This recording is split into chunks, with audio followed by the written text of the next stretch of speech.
नमस्कार दोस्तों, बहुत बहुत स्वागत है ज्योतिष और वास्तु के आपके इस प्रोग्राम में। मैं हूं आपके साथ आचार्य गौरव। आज हम बात करने वाले हैं सूर्य का पंचम भाव में आना। किसी की जन्मकालीन कुंडली में सूर्य पंचम भाव में हो तो वो कैसे रिजल्ट देगा। दोस्तों, एक नोट करने वाली बात यह है कि मैं किसी लगन या किसी राशि के अकॉर्डिंग नहीं बता रहा हूँ। मैं केवल ये बताना चाहता हूँ कि सूर्य अगर किसी की भी कुंडली में पंचम भाव में होगा तो वो कैसे रिजल्ट देगा। और एक चीज़ आप इसकी ज़रूर समझिए कि सूर्य की डिग्री को देखें, ज़रूर देखें, क्योंकि किसी भी ग्रह की डिग्री अगर बहुत ज़्यादा कम है तो भी दिक्कतें होती हैं, क्योंकि वो पूरे फल नहीं मिल पाते। बहुत अधिक है तो भी दिक्कतें होती हैं। एक बैलेंस डिग्री के साथ, यानी बैलेंस अंश के साथ कोई भी ग्रह, चाहे सूर्य हो या कोई भी ग्रह, किसी भाव में विराजमान है तो वह अच्छे फल देगा। तो इसी प्रकार सूर्य भी, जो उसकी डिग्रीज़ हैं, जो उसके अंश हैं, कम से कम 10 डिग्री से ज़्यादा हों और 20 डिग्री तक जो है बेहतर रिजल्ट मिलेंगे आपको। उसके बाद सूर्य की डिग्रीज अगर जितनी ज़्यादा बढ़ जाएंगी तो वो इतने श्रेष्ठ फल नहीं देंगी। और अगर आपको दशा या अंतरदशा मिल जाए तो बहुत ही अच्छे रिजल्ट आपको मिल सकते हैं। दोस्तों, पंचम भाव हमारी कुंडली के अंदर शिक्षा का, नॉलेज का, हमारे पास्ट का, संतान का, और सूर्य हमारे यश का, कीर्ति का, मुखिया, घर के अंदर जो सबसे बड़ा सदस्य होता है उसको देखा जाता है। मान सम्मान, इज्जत, यश, शोहरत, क्योंकि सूर्य एक आकर्षक का कारक है। ये आकर्षण को बढ़ाता है। क्यों? क्योंकि हम सभी व्यक्तियों के अंदर से, कोई भी इंसान हो, हम सब में से ऊर्जा, सकारात्मक और नकारात्मक ऊर्जा कि हमारे अंदर संचार होता है हमारे अंदर से। आप इस चीज़ को ऐसे समझें और डिटेलिंग में समझ आएगा आपको। और सूर्य क्या काम करते हैं? सूर्य सभी ग्रहों को ऊर्जा देते हैं ताकि वो सुचारू रूप से चलें। ये एनर्जीज ही तो होती हैं जो सभी ग्रहों को एक दूसरे के साथ बांध के रखती हैं, चुंबकीय तरंगे जिसको बोला जाता है। तो अब सूर्य जब इतना अच्छा ग्रह है तो ये किन कारणों से अच्छे फल देगा और किन कारणों से इसके फलों में कमी आ सकती है, ये भी एक छोटा सा टॉपिक हम समझेंगे। तो देखिए, पंचम भाव में किसी का भी सूर्य हो तो ये तय है। अच्छी डिग्रीज हो तो ये तय है। बच्चा बहुत अच्छी नॉलेज, काफ़ी अच्छी उसके अंदर क्वालिटीज़ होती हैं, लीडरशिप होती है, किसी भी चीज़ को समझने में ज़्यादा समय नहीं लगता। कुल मिला के लगभग काफ़ी सारी चीज़ों की नॉलेज जातक या जातिका के पास मिलेगी ही आपको। अच्छे विचार, तरक्की, ये भी कह सकते हैं कि घर का जो मुखिया है लगभग उसी के जैसे रिजल्ट, मतलब कि इसको ऐसे समझें कि आपके घर में किसी की कुंडली में सूर्य पंचम भाव में है, अच्छी डिग्रीज में है, बहुत अच्छे रिजल्ट हैं उसके, तो घर का जो सदस्य है लगभग उसी के लेवल पे या उसी की तरीके से निर्णय लेना, चाहे बच्चे की आयु कम हो लेकिन अच्छे विचारों को रखना। अब किन कारणों से ये सूर्य अच्छे फल नहीं देगा? जैसे मैंने बताया कि डिग्रीज का कम होना ये अच्छा नहीं है, डिग्रीज का ज़्यादा होना यानी अंश का कम और ज़्यादा होना ये अच्छा नहीं है। दूसरी बात, एक दो राशियां हैं जिसमें मैं देखता हूं कि सूर्य उस भाव को ज़्यादा फल नहीं दे पाते। जैसा मैं अक्सर कहता हूं, सूर्य एक ऊर्जा का ग्रह है, एनर्जी। अब अगर वो अपनी उच्च राशियों में चला जाए तो दोस्तों ये तय है कि किसी भी चीज़ की ज़्यादा अधिकता और ज़्यादा कमी हमेशा नुकसान ही देती है, कोई भी चीज़ हो वो। अब सूर्य पहले ही एक ऊर्जावान ग्रह है, यानी कि उनका तो काम ही है ऊर्जा देना। अब अगर वो अपनी उच्च राशियों में चले गए तो उस भाव का नाश होगा। कैसे होगा? बहुत ज़्यादा एनर्जी, हद से ज़्यादा ऊर्जा के साथ बच्चे का पैदा होना। अब कहीं से अगर शनि की दृष्टि में आ जाए या शनि के संपर्क में सूर्य आ जाए, इस चीज़ को समझिएगा। मैंने बहुत कुंडलियों पे देखा तो पिता के ऊपर परेशानियां पैदा होना, या फिर ओवर कॉन्फिडेंस किसी के अंदर आ जाना, हद से ज़्यादा, कि नहीं मैं तो सही हूं, मैं गलत नहीं हो सकता, ये इस प्रकार की भावना आ जाना। तो सूर्य का मेष राशि में आना ये भी अच्छा नहीं है, बशर्ते दशा देखी जाएगी, और भी ग्रह देखे जाते हैं, तब उसकी प्रॉपर चीज़ें आपको समझ में आ सकती हैं। लेकिन स्पेशली सूर्य का मेष राशि में आना, या तुला में आना, या मकर में आना, या सिंह में आना, ये इतनी ज़्यादा शुभता नहीं देता। अब मान लीजिए तुला का ही सूर्य हो जाए पंचम भाव में, तो ब्लड से संबंधित परेशानी, बच्चे का बार बार डिप्रेशन की ओर बढ़ना, क्योंकि ये बुद्धि भाव भी है, नॉलेज का भी है।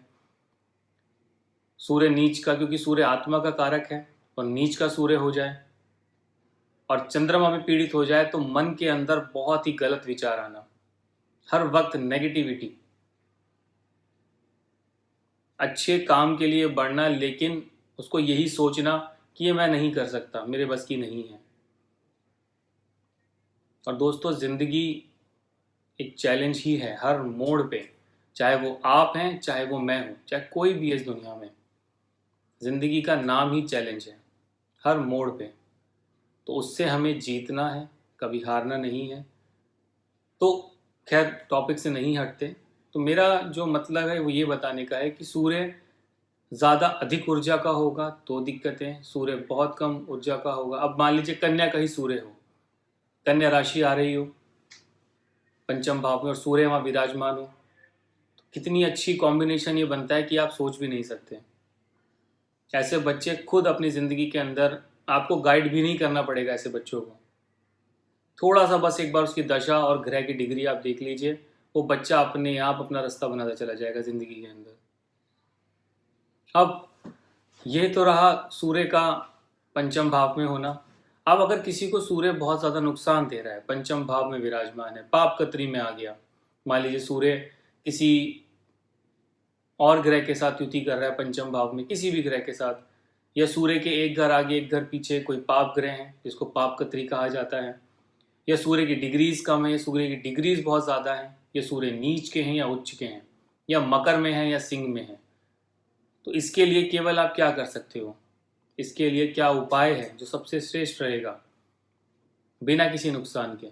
तो देखिए, जिनकी कुंडली में सूर्य नीच के हैं, या फिर जिनके मन में गलत विचार आते हैं, जो छोटी छोटी बात को लेके बहुत ज़्यादा हताश हो जाते हैं, डिप्रेशन की ओर बढ़ जाते हैं, वो स्पेशली क्या कर सकते हैं, क्या उपाय कर सकते हैं।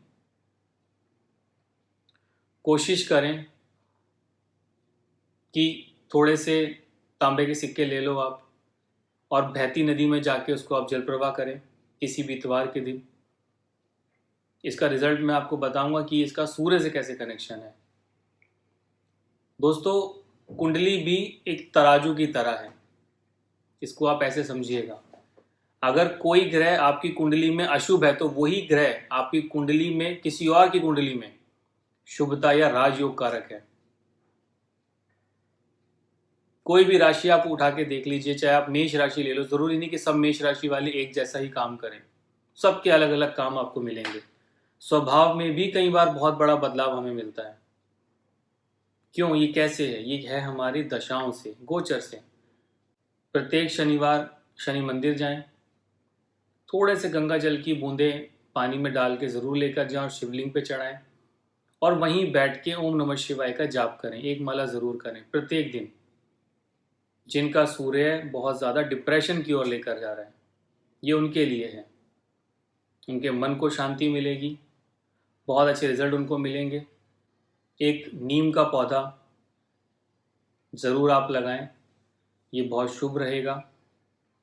सूर्य का हद से ज़्यादा बल है, अगर मेष राशि में है, बहुत ज़्यादा एग्रेशन आता है या ओवर कॉन्फिडेंस आता है बहुत ज़्यादा, तो कोशिश करें कि सूर्य भगवान को नियमित रूप से जल दें, उसमें लाल रोली, एक चुटकी लाल रोली डालें और नियमित रूप से सूर्य भगवान को जल दें।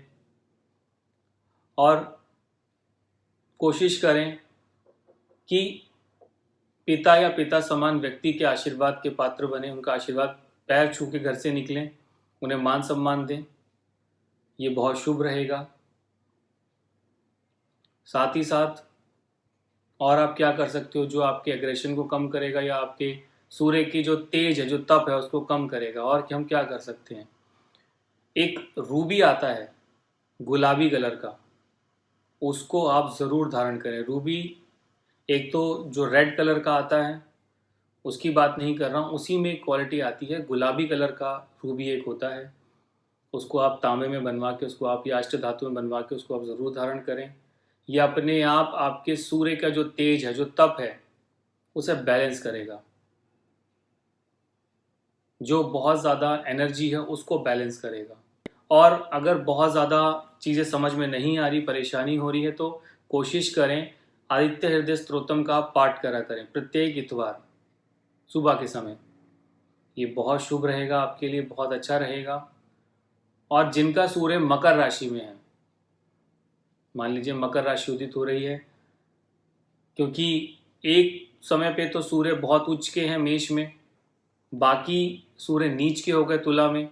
मकर में भी सूर्य इतने फलदायक नहीं होते, उनके रिजल्ट इतने अच्छे नहीं मिलते। काफ़ी एफर्ट करते हैं लोग लेकिन उनको उसके रिजल्ट नहीं मिल पाते।